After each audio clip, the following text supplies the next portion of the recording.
अस्सलाम वालेकुम। आप देख रहे हैं पाक एक्सक्लूसिव टीवी। इस्लामाबाद के रास्ते बंद हैं और तमाम इस्लामाबाद को सील कर दिया गया है। इसी तरह केपीके से आने वाले रास्ते, लाहौर से जाने वाले रास्ते को भी सील किया गया है।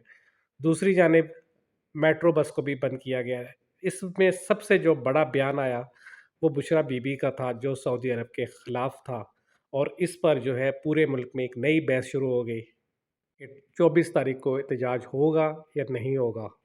पीटीआई के ज़्यादातर रहनुमा जो हैं वो इस बयान से लातल्लुक़ हो के उनका कहना ये है कि ये बुशरा बीबी की राय है, ये पार्टी पॉलिसी नहीं है।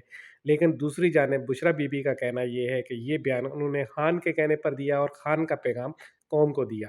खान जब वज़ीर-ए-आज़म थे और वो सऊदी अरब से किस तरह मिलते रहे ये सबको मालूम है, और उन्होंने सऊदी अरब से गिफ्ट्स भी लिए जिनकी आजकल बहुत बात है। दूसरी जानिब वज़ीर-ए-आज़म शहबाज शरीफ ने कहा कि इस वक़्त जो बुशरा बीबी का बयान है, वो ख़ुदकश हमला है उन लोगों के लिए जो पाकिस्तानी सऊदी अरब में हैं, और इमरान खान की बहनों का कहना ये है कि एहतजाज हर हाल में होगा, लेकिन पीटीआई की अक्सरियत इस वक़्त जो है एहतजाज से पीछे हो रही है, और उनका कहना ये है कि ये एहतजाज मुलतवी किया जा सकता है। लेकिन जो सबसे अहम बात ये है कि वो ये सऊदी अरब के ख़िलाफ़ जो बयान आया है, इस मामले पर पीटीआई की पॉलिसी क्या बनती है, ये पता चलेगा आने वाले दिनों में। वीडियो देखने का शुक्रिया। अल्लाह हाफ़िज़।